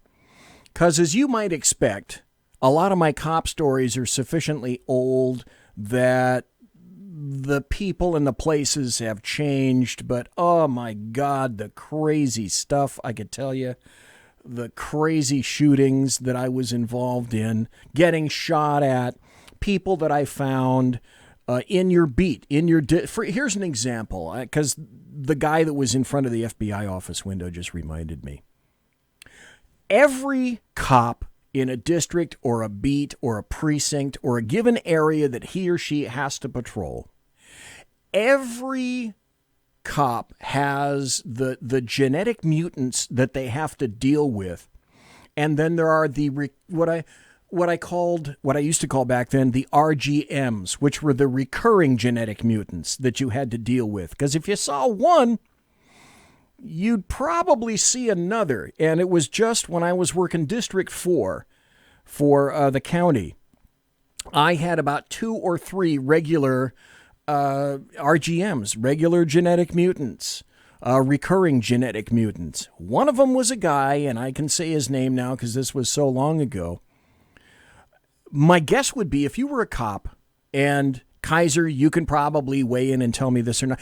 Did I ever get the little teeny cute chicks who were genetic mutants? No.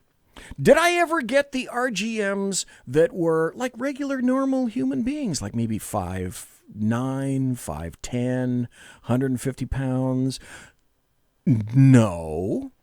My RGMs, my recurring genetic mutants, were guys like Jesse Goss, who in District 4, we'd get a call, maybe a call a month of this guy. And he used to live with his mom until she didn't want him to live there. And it was a continuous love-hate relationship with his mom. But was Jesse Goss 5'9"? Was he 5'8" and 140 pounds? Which can be a struggle if somebody like that is on crank or PCP. That can be a struggle in and of itself.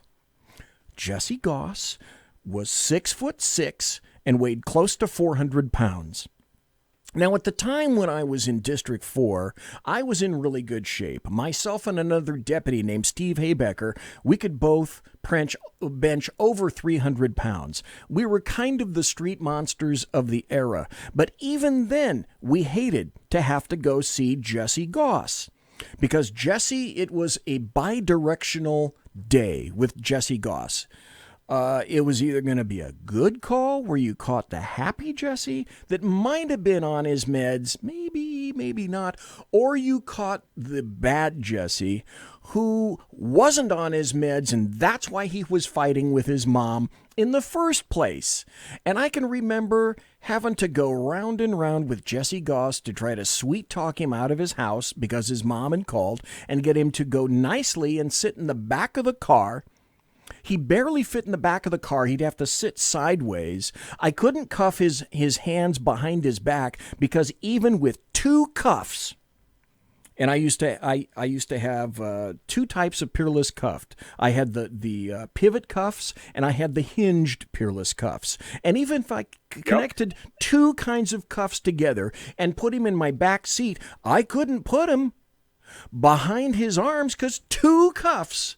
His shoulders he was so huge and his shoulders were all stove up to the point, even 2 cuffs, I couldn't put him in there. So I had to sweet talk him into sitting in the kind of sideways on the back seat and then cuffing him with 2 pairs of cuffs in the front because I could barely get my peerless hinged cuffs over his wrist. I'd get maybe a click or maybe 2 clicks in on a set of peerless cuffs. We only had to fight him 1 time. And the only saving grace was, at the time, Steve Haybecker maced me every bit as much as he maced Steve Goss. You can tell probably by now that I'm a very light-skinned Caucasoid because I come from like Scottish origins, Scottish-German origins. So that shit happens to work really good on light-skinned white people like me, although luckily Steve Haybecker got enough in Jesse Goss's mouth that we were able to control him, so to speak. Folks, hang on. Hey, Kaiser, hang on if you would. I'm going to go to a break here for a second, and then we're going to be right back. Oh, my God. I've only got a half hour left. Where's the time gone? Conservative media done right. You're listening to the SHR Media Network. Hey, this is Michael Wright. And I'm Shannon Wright. Join us for The Right Way with Shannon and Mike, Monday through Thursday from 7 to 9 a.m. right here on SHR Media. Why are they joining us? For fun things like sports, politics. Oh, maybe some news and entertainment? And all kinds of other things. Money and recipes and events, all kinds of stuff. Yeah, so join us Monday through Thursday, 7 to 9 a.m. here on shrmedia.com.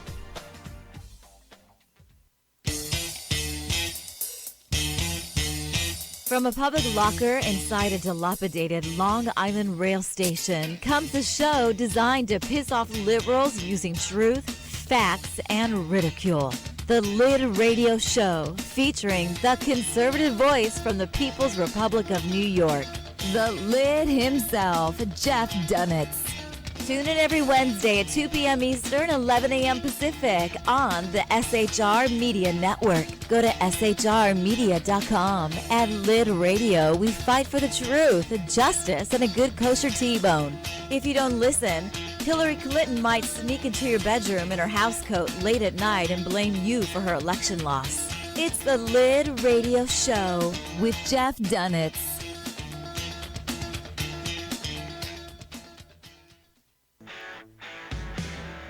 Hey girls, Carry Girl Gear is here. More and more women every day are concealed carrying, participating in competitive shooting, and getting firearms training. It's not a boys' club anymore, and we don't have to shop in their stores anymore either. Finally, a cool and unique clothing line just for women. Dope tees and hats for the patriotic concealed carry and 2A girl. So what are you waiting for? Go check out carrygirlgear.com today. It's your business diva here, Melanie Collette. I am inviting you to a front row seat as I discuss some of the most intriguing details of wealth and finance with today's movers and shakers in the world of business. Listen in and discover financial truths on a global, domestic, and household scale. Uncover topics that will impact your wallet today and in the future. Money Talk with Melanie airs Monday through Friday, 5 p.m. East, 2 p.m. West, right here on SHR Media and High Plains Pundit Talk Radio. You can't afford to miss it.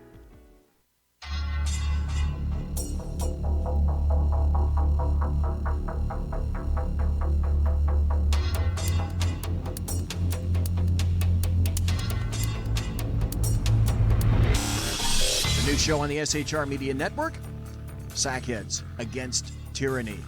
On shrmedia.com. Go there quick like a bunny, 11 p.m. Eastern, 8 p.m. Pacific every Wednesday. Live and direct on the SHR Media Network. shrmedia.com. Be there.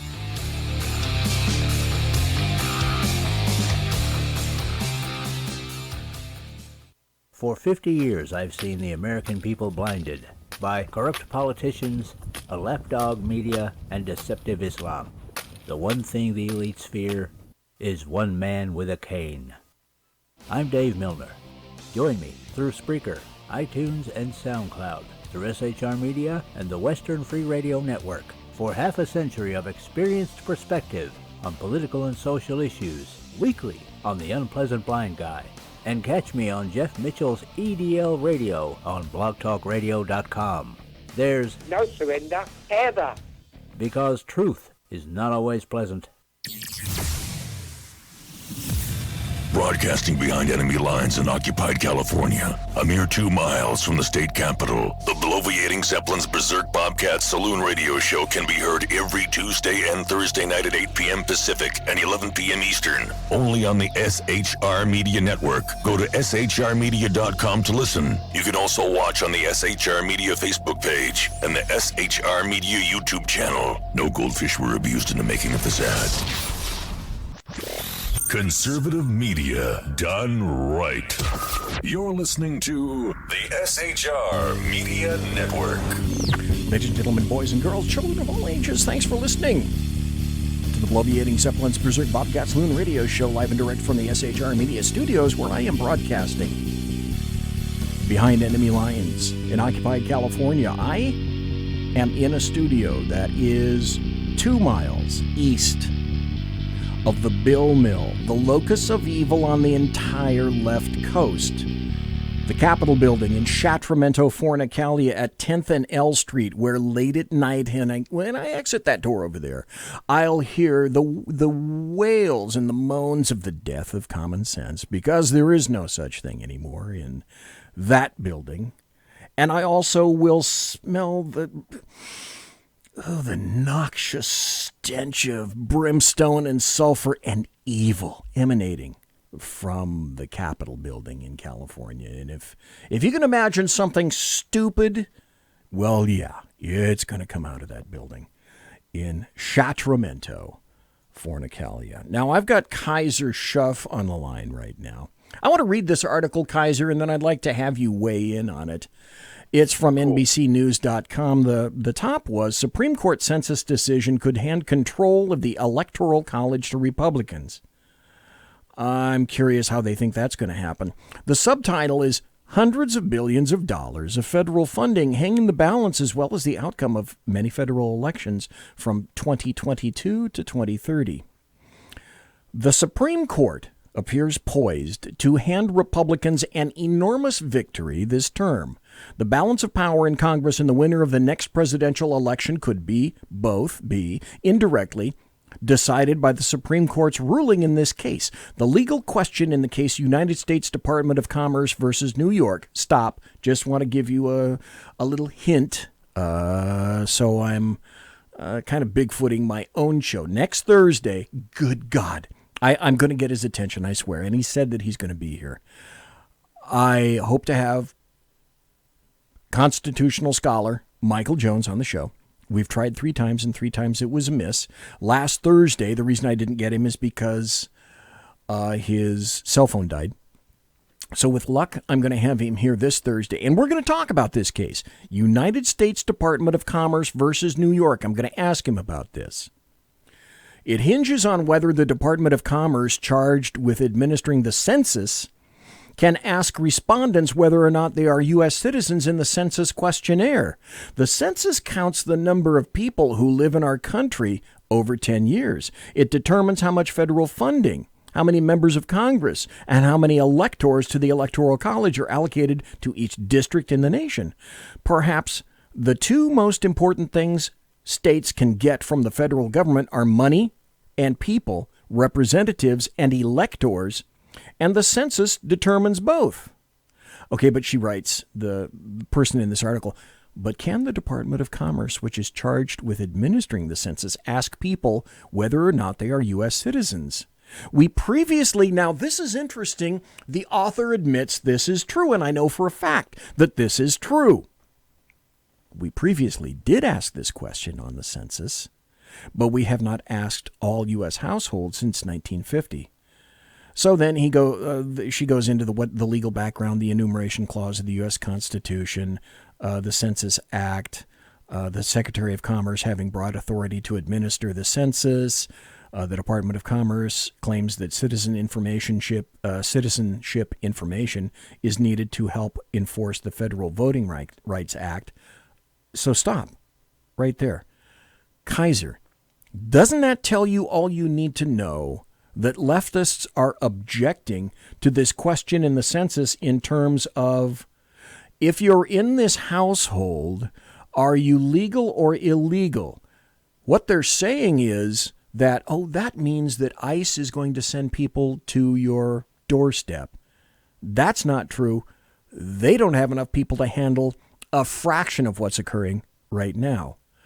But when the Department of Commerce claims that citizenship information is needed to enforce the Federal Voting Rights Act, I can tell you right now, that's primarily what they object to, because the push is on for anyone and everyone that happens to be, who has set a foot onto United States soil, to vote. Felons? No. The Tsarnaev brother? Anyone that's on death row, any felon, everybody that's in America having a foot or a pinky on soil should be able to vote. Shouldn't they, Kaiser? Well, see, that's how they're trying to undermine it. Look, remember the one guy, I can't remember who he was a census worker. And he hung himself, different things, had a little thing, and it was actually a plot to try to make it look like he was killed by or was harmed by white nationalists or something. This is back during Obama's administration. And I remember in Ohio, all mine, and I was born in the 60s, right? And I remember when census workers used to bang on the door in Ohio. And oh, yes, they did. My oh, mother yes. would answer them. First question was, are you a U.S. citizen? The first question. And so that's after the 50s. And it was not until Obama that question actually disappeared from I think, nationally. And like you said, it is the census director's job to do that. Now, going on with what you're talking about, diluting and polluting, they're taking it off because they are pushing for felons. That's what Motor Voter was all about. Oh, yeah. That turned to got a crap in license, California. Well, you get a license in California, you come to Ohio, guess what? Because of laws in the states where one license here means you can get a license in the next state. Yes. You have to honor the license. Yes. Now those same illegals get a license in the U.S. in Ohio. And I do say the U.S. because, honestly, I was stationed in California for 2.5 years. I saw the decline. I'm sorry for you. And that was under Gray Davis, I believe. Yeah. Gray Davis was the governor at that time. Gray Davis was an empty piece of crap, an empty suit. Right, he was a rhino.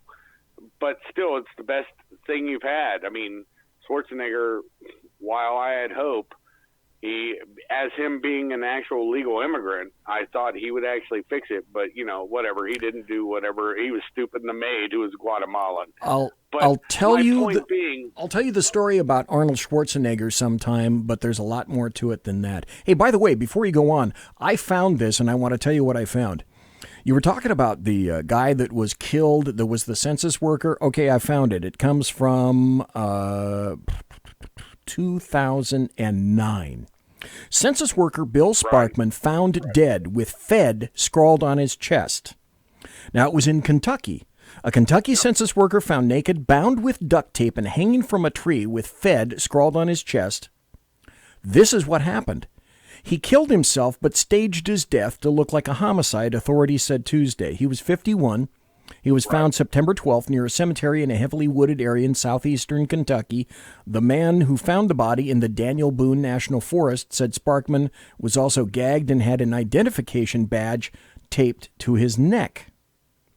Now, if that's not bizarre, how about this? Sparkman had recently taken out 2 life insurance policies that would not pay out for suicide. If Sparkman had been killed on the job, his family would have been eligible for up to $10,000 in death gratuity payments from the government. Authorities said he manipulated the scene to conceal a suicide, and police said that he talked with others about ending his life. Anyway, that was that. You said that, and I had to go look it up. So please continue, Kaiser.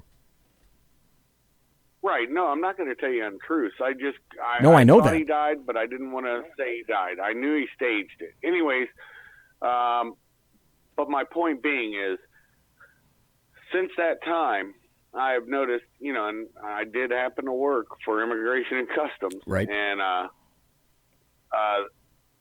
I've seen how the INA has changed because you have to learn the history of the INA to get it. And the INA actually, nationally, never changed. It became port policy. That's your local port. And port policy, I'm going to use this word, but it's the word they teach you at FLETC, trumps national policy. Yes. No, that's really, and this is before there was ever a Trump in politics. And he was, matter of fact, he was a Democrat Manhattanite elitist. And, then all of a sudden everybody turned on him. Remember when rappers thought it was cool to be talking about Trump Tower, Trump whiskey? He got awards from numerous black agencies and groups because he employed a massive amount of black Americans. They used to love him until they hated him. And he would take money. Well, they had to hate him. He made sure that he greased both edges. He would send checks to the Democrats and he'd send checks to the Republicans because that's what he did in business. They hated him because the vagina in chief was not elected, although she still thinks she is. Yeah. You saw the last interview. But my point being, touching on what you're talking about, because it's very real, yeah, they want felons to vote, it doesn't matter what you did. You could be on death row. You're going to be able to vote. The only absentee ballots that I know of that are legal are people living overseas, expatriate workers. Somebody who happens to be in the military. Other than that, if you're overseas, you're not voting.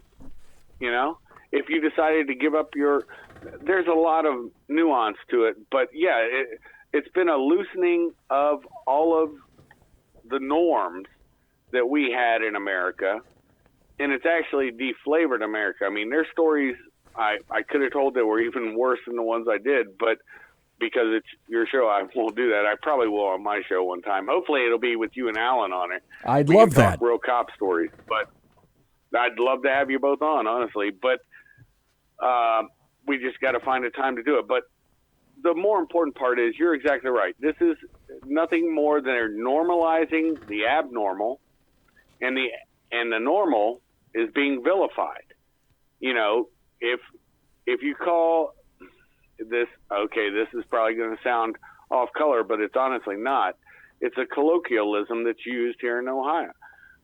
If you call a spade, then you're a bad person. And I didn't mean that in a racial way. No. If you're playing cards, the terminology comes from, words mean things.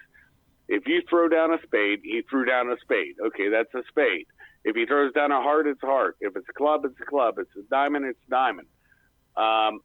But, of course, everybody's got to come up with these BS nuances.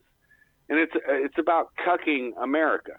We have to accept every aberrant behavior. When you have San Francisco have to have a Browntown map of where people are street shitting, I will say that.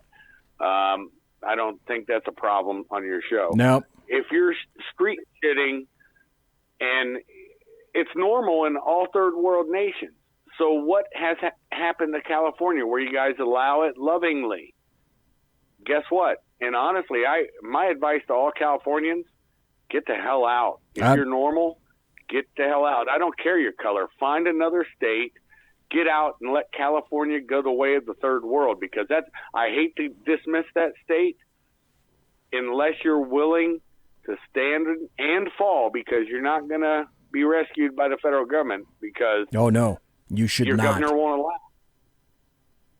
Yeah, and states have made it Okay. quite clear that they are not interested in bailing out California. Let me go on a little bit further about this particular article.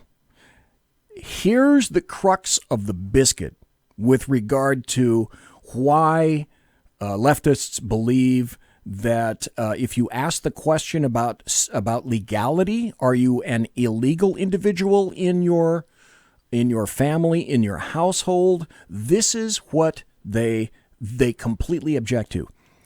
The Census Bureau has said, and this is official, but you and I think we have a really good idea about the true numbers. They've said that they believe as many as 6.5 million people might not be counted if the citizenship question is included.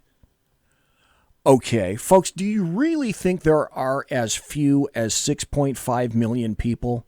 The last official semi-agreed upon figure was 11 million, but I also heard a figure that came out of the New York Times about 6 months ago that they were indicating it might be closer to 20 or 21 million people that are not lawful citizens. So stop, okay?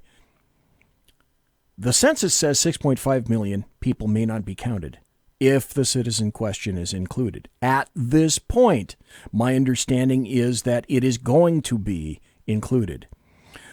The other thing is, they say that the guy from the census, Secretary Ross, his move to add a citizenship question is arbitrary. And of course, that's a word that they customarily use, and was done without proper studies about the consequences of that decision in violation of the Administrative Procedures Act. Okay, so what does that mean? It means that if we include the question, that means that there is a potential loss of power by leftists and Democrats, if it's discovered that there are more illegals in here in the census. And yes, that's how money is parsed out from D.C. So it's not just a fight for hearts and minds, as you may think. It's a fight it's a fight by leftists and Democrats to keep their votes locked in perpetuity, and they're doing every bit of their level best to ensure that that occurs. Now, I told you at the beginning of the show that on Thursday night, I hope to have Professor Michael Jones on. We're going to talk about this very issue in the first hour. In the second hour, I have an SHR Media special report, and it's going to be about Barr and what Barr truly portends for the future. I had a discussion last night on the Ken McClinton show, and I've been told by you, Kaiser, and other persons as well, that big crap is about to drop in D.C., including indictments. So now that I've said that, let me throw it back to you, Kaiser, because you and I have had this discussion, and you've been hearing that there's some kind of tumultuous events or there's something very serious coming, and a lot of people can hear what I call footsteps. I think there are footsteps. And they're coming. Well, I agree with you. Brother. Here's the thing. How many months ago did I tell you this was going to come as soon as the Mueller report was done, that heads were going to roll? And how many months has that been? It's been months, right? Yeah, it's been a while. Confirmation can be found. Yeah, confirmation. And I know that he has the same sources that I do, and so does Sarah Carter. And another guy who writes, I can't remember his name, or I'd give John something. John Solomon. John Solomon. I know that we all have the similar sources, or at least people, they may overlap. That's all I'll say. But what I do know is that Bill Priestep, listen to Dan Bongino's last podcast from yesterday, and you'll get the verification of what I'm about to say. Okay. Bill Priestep has been cooperating. That's why he didn't get the grilling that other people have. Okay, and look at who he was. That's all I'll say. Look at who Bill Priestep was, or Priestep as some people call him. Then look at Peter Strzok, Page. Mueller may not get out of this one. We'll see how it goes, but this goes all the way up to Obama. There's no way it doesn't, because the skiff, and this is something I alluded to talking with you months ago, when Nunez had to go to the White House, matter of fact, this might have been a year ago when I talked about this, when Nunez had to go to the White House to go to that skiff to find out what went on. It's only because, and I thought Mike Rogers was a black hat at first, especially after the firing of Flynn. But Flynn did his job, so I understand what Flynn's purpose was. Right. But then they went after him.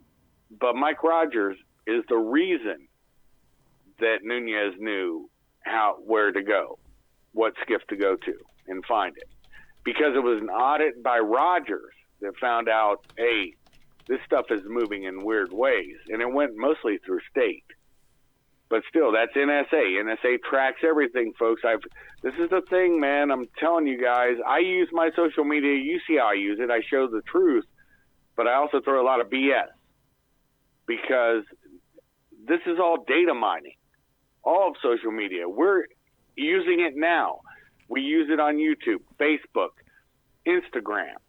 Everything that you do to meet people and to be friends with people, that's social media. It's all tracked. It's not metadata.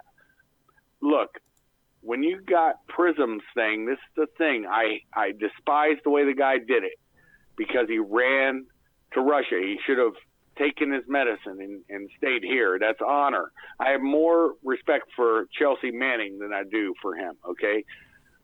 But the American people deserve to know everything because we pay for it.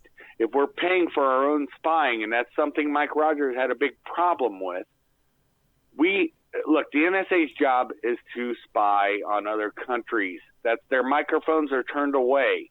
Under Obama, for 8 years, they were turned inward. They were not turned outward. inwards into the Senate as well, if you remember. Yes. Dianne Feinstein Yes. caught them spying in the Senate. Yep.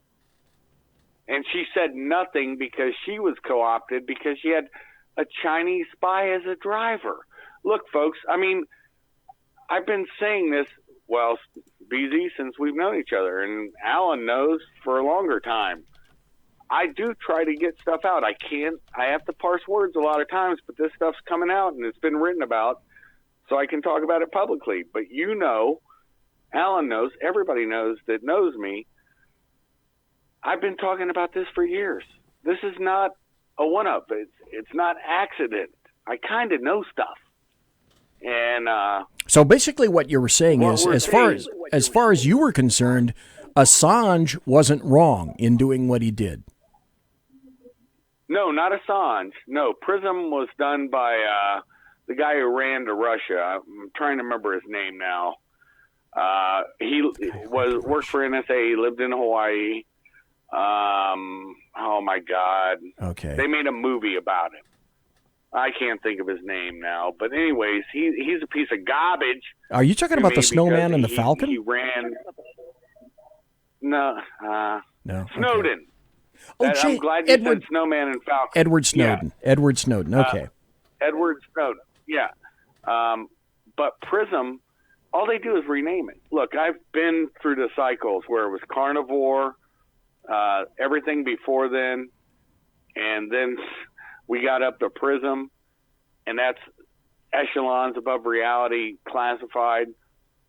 And now there's a whole new program. All they do is just rebrand it, rename it, and guess what? Facebook was started by CIA money. It's a fact. Let me stop right here. We're going to have to go in just a few minutes. I want to read a final article to everyone and to you, Kaiser. I just found this today, and I haven't found many people on social media making reference to this. But I'm submitting to everyone here listening to me and everyone listening in podcast and in the chat rooms. This is a very telling article when you get this information coming out of a publication such as, or a website such as The Hill. It's from a guy named Kevin Brock. It came out today, which is yesterday if you're on the East Coast. But I found the headline gripping just in and of itself. It says, James Comey is in trouble and he knows it. Now that flies in the face of everything that's been coming out on Jim Comey on social media. Jim Comey is a flake on social media. But I find this article interesting, and it goes like this. James Comey's planet is getting noticeably warmer. Attorney General William Barr's emissions are the suspected cause. Barr has made plain that he intends to examine carefully how and why Comey, as FBI director, decided that the Bureau should investigate 2 presidential campaigns and, if in so doing, any rules or laws were broken.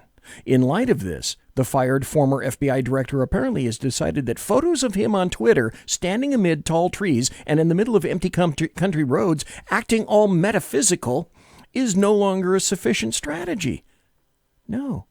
The Hill article writes, no, Comey has realized, probably too late, that he has to try to counter, more directly, the narrative being set by the unsparing Attorney General whose words in front of the Senate Judiciary Committee last week landed in the Trump opposition world like holy water on Linda Blair. Shrieking heads haven't stopped spinning since. And that's where I'm going to wrap the show.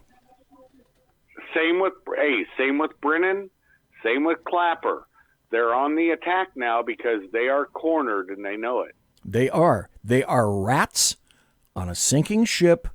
And folks, if you've been listening to my show or reading my blog at bloviatingzeppelin.net, you know I have a German phrase. It's called Schadenfreude. And Schadenfreude is essentially this. It's what I'm experiencing now.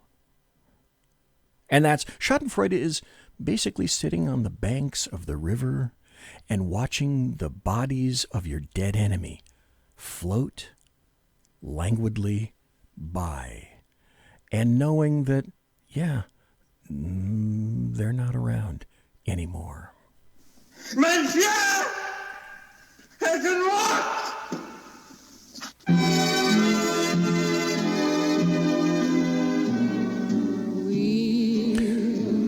Ladies and gentlemen, boys and girls, children of all ages, thanks for listening to the Bloviating Zeppelin's Berserk Bobcat Saloon right here, live and direct on the SHR Media Network. You want to contact me, you'll find me on Twitter at BZEP, BZEP, and on my blog at bloviatingzeppelin.net. Thanks for the Big Sarge Radio Show for simulcasting my show on Facebook. Promotional consideration is by the Lockheed Martin Skunk Works and the Boeing Company. If it ain't Boeing, I ain't going. And also by Pratt & Whitney Engines. Thrust, you can trust. Tiaras are by My Little Pony. Please say hello. Thanks to my personal KC-135 Kettle One refueling team, with whom I shall be consorting in less than an hour. And thank you, and you, and you, and you, and you, and Kaiser, and Mike, and everybody in chat, and everybody listening live. Thank you for being in chat. Thanks for listening in podcast. I appreciate each and every one of you. Thanks for taking the time out of your busy night or day to do so. Sackheads Against Tyranny tomorrow night. SHR Media Special Report Thursday night. Everybody, God bless. Take care. Be safe.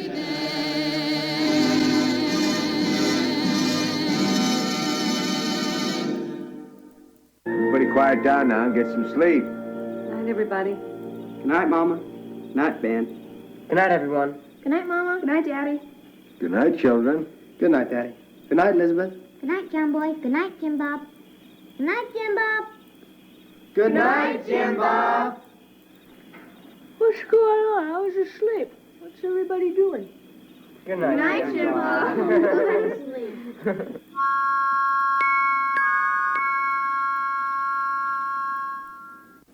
Good night, and good luck.